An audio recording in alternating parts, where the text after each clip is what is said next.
ఇప్పటికీ మనది ఒక హీరో శివాజీ ఒకరోజు 5 లక్షలు పంపించాడు కరోనాలో. అంతకుముందు వివి వినాయక్ గారు 5 లక్షలు పంపించారు, పనిచేసాం. ఆయన ఒక వీడియో కూడా పెట్టారు, నాకు డబ్బులు పంపుతూ నా అకౌంట్లో వేస్తూ, ఎవరైనా నిజంగా అవసరం ఉంటే కాదంబరి దగ్గరికి వెళ్ళండి, నిత్యావసరాలకి నేను ఒక 5 లక్షలు వేలేసాను, అవి ఉన్నంత వరకు ఆయన చేస్తాడు అని రాయల్గా ఇచ్చారు ఆయన వినాయక్, వివి వినాయక్. శివాజీ అప్పుడు అంతకుముందు 1 లక్ష రూపాయలు పంపించాడు. శివాజీ రాజానా? శివాజీ హీరో శివాజీ. అతను మన దగ్గర పెరిగిన సోల్. అది నన్ను అన్నయ్య అనుకుంటూ అతని ఇంటర్వ్యూలో కూడా చెప్తాడు, పని ఇచ్చాడు, అన్నం పెట్టాడు అని చెప్తాడు. ఆ ప్రేమ ఈ రోజుకి అలాగే మా ఇద్దరి మధ్యలో ఆ రిలేషన్ అలాగే ఉంటుంది. చేస్తే నేను దీన్ని ఏదో ఒకటి చెయ్యాలి, ఏంటంటే ఆశావహులు కోట్లలో ఉన్నారు, మనం వేలల్లో మన దగ్గర డబ్బు ఉంది, ఎలాగా ఇది ఏదో ఒకటి చేద్దామని ఇమీడియట్గా ఒక అంబులెన్స్ చేసేద్దామని 5 లక్షలు పెట్టి, నేను మళ్ళీ 2,95,000 3 లక్షలు దగ్గర చేసేసి ఒక అంబులెన్స్ చేసి ఇప్పటికి రన్నింగ్లో ఉంది అది. సార్ శివాజీ చేసింది. అలా 2-3 అంబులెన్సులు పెట్టి, జనరల్ ఫిజిషియన్ని పెట్టి, జనతా ఆసుపత్రిలో పెట్టి, అక్కడే కూరగాయలు అవన్నీ అక్కడే పండించి, పాడి అక్కడే పెట్టి, వాళ్ళతోటి వీళ్ళని గ్లాస్ రూమ్స్లో పెట్టి, ఈ చనిపోబోయే ముందుండే వృద్ధులైన ఆ బాలల్ని దత్తత తీసుకోవాలని నా కోరిక. దాని పేరు Saparya. Okay, we care for uncared. Super ఉంది tag. Saparya, we care for uncared. ఈ సపర్య అనే ఆశ్రమం పెట్టాలనేది నా కళ, నా ఆరాటం, నా జీవనం, నా ఫైనల్ అదేగా. ఫైనల్ అదే. అది దాని తర్వాత ఎప్పుడైనా పర్లా, అప్పటి వరకు కదిలేదే లేదు. అంటే ఒక మంచి కార్యక్రమం సార్, మనసులో ఉంది, అది ఖచ్చితంగా ఎగ్జిక్యూట్ అవ్వాలని నేను మనస్ఫూర్తిగా కోరుకుంటున్నాను. అండ్ ఇప్పుడు మిమ్మల్ని ఇబ్బంది పెట్టే కొన్ని క్వశ్చన్స్ ఉన్నాయి. నాకు ఇబ్బంది ఏముండదు. కాదంబరి కిరణ్ జీవితంలో హీరో నాగార్జున హీరోనా విలనా? నాగార్జున ఎప్పుడు హీరోనే, విలన్ ఎందుకు అవుతాడు మీ జీవితంలో? ఏముంటుంది? నేను కథ చెప్పాను, అతను కొంచెం కరెక్షన్ చెప్తా అన్నాడు. బావా, బాగా తవ్వినట్టున్నావు.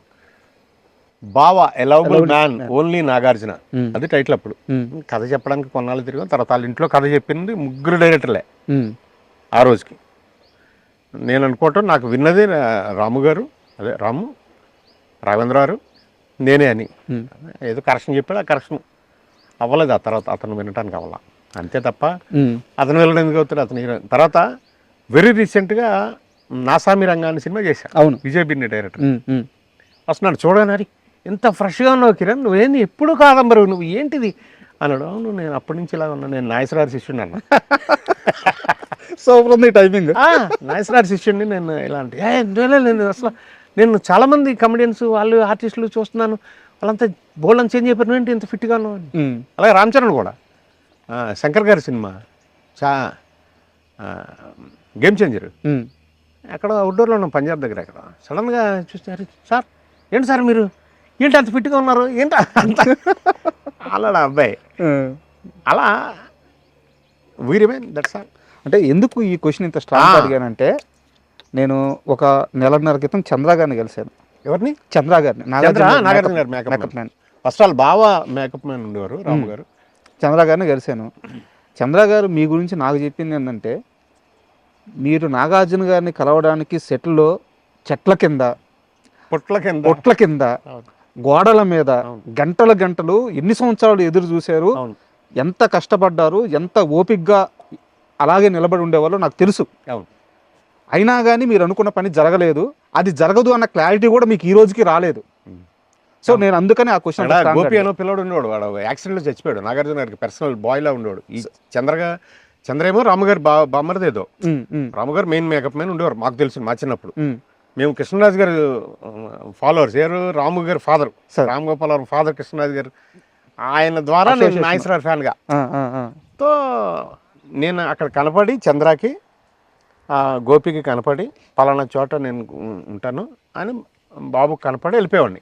అంటే నేను వచ్చినట్టు అతనికి రిజిస్టర్ చేసి దాక్కునేవాడిని. అదే వెళ్ళి సెట్లో ఉండలేం కదా, అందులో పొజిషన్ లేనప్పుడు అసలు ఉండకూడదు.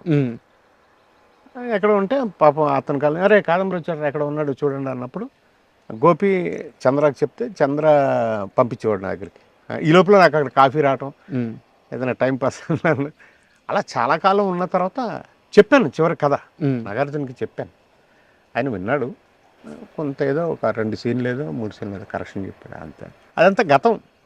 అంటే సార్ ఇది మీతో కలిసినప్పుడు అలాంటి విషయాలు లోడకపోతే ఒక యాంకర్ గానో జర్నలిస్ట్ గానో సాటిస్ఫాక్షన్ ఉండదు. నా దగ్గర ఇంకా దీని మీద ఇంకో క్వశ్చన్ ఉంది.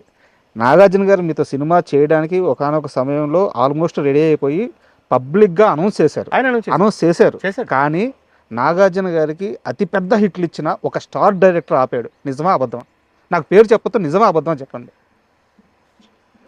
అది ఆపాడు అనటం కంటే అయిపోయిందంటే బెటర్. ఏం చేస్తాం ఇప్పుడు? అతను ఒక్కడ అలా కూర్చుని ఉంటే 15 మంది చుట్టూరు ఉన్నారు.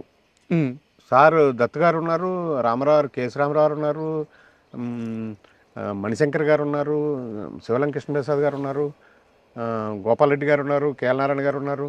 ఇంతమంది చుట్టూరు అందరు ఉంటే ఒక్క నిమిషం ఉండండి మీకు ఒక అనౌన్స్మెంట్ చెప్తాను, ఓ సినిమా వేస్తున్నాను అని చంద్ర ఎక్కడ ఉన్నాడు కాదమ్మనంటే పలానా చోట పిలిచారు.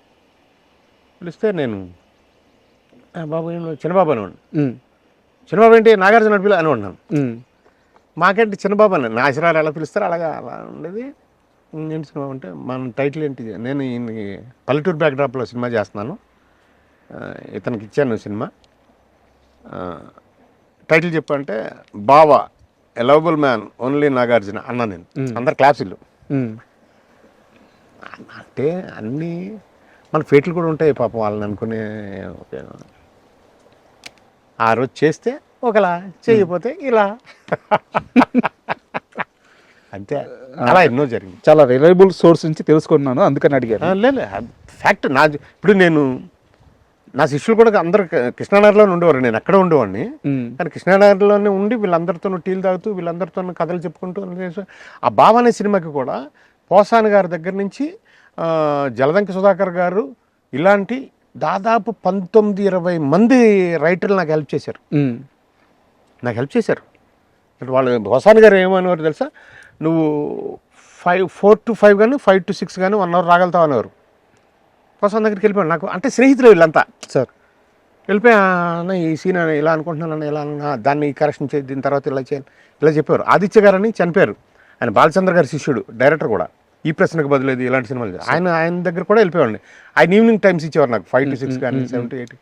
ఎంతోమంది రైటర్స్ అలా కూర్చొని కాబోయే డైరెక్టర్లు అయితే దెబ్బతిన్న డైరెక్టర్లు, లేకపోతే నా స్నేహితులైన డైరెక్టర్లు, మన దేవిప్రసాద్ కానీ, అల్లాన్ శ్రీధర్ కానీ, శ్యామ్ అనే ఒక పిల్లడు చచ్చిపోయాడు డైరెక్టర్గా కూడా అయ్యాడు, అతను కానీ, కత్తి అనే సినిమా తీశాడు మళ్ళీ ఆయన కానీ, వీళ్ళందరూ స్నేహితులు నాకు. వాళ్ళందరితోనూ డిస్కషన్లో ఉండేవాడిని. యోగి, ఎంతోమంది. ఆ కథకి అప్పట్లో 3-4 కథలు చేసుకున్నా. ఆ 4 కథలకి వాళ్ళందరి సహకారం. మరుదురాజా గారు కానీ, మరుదురాజా గారితో ఒక కథ చేసి ఒక హీరోయిన్, 9 మంది కమెడియన్స్, రమకృష్ణ గారు ఎక్కడికో వెళ్ళి కథ చెప్పాం. ఒంగోలు ఎక్కడికి వెళ్ళాం, అక్కడికి వెళ్ళి కథ చెప్పొచ్చాను నేను, భరణి గారు, ఆయన మన మరుదురాజా గారు, ఆవిడతో చేయాలి. అప్పుడే పెళ్ళి ఉన్నాయి అప్పటికి. వాళ్ళకి నేను వాళ్ళ ఫ్యామిలీ, వాళ్ళ ఫాదరు, మదరు, వాళ్ళ సిస్టర్ వాళ్ళందరూ కూడా బాగా అభిమానించేవారు నన్ను. సార్ రమకృష్ణ గారు వాళ్ళు, అలాగే సౌందర్య గారు బ్రదర్ అమరు, వాళ్ళిద్దరి దగ్గర కూడా బాగా దగ్గరగా ఉండేవాడిని. సార్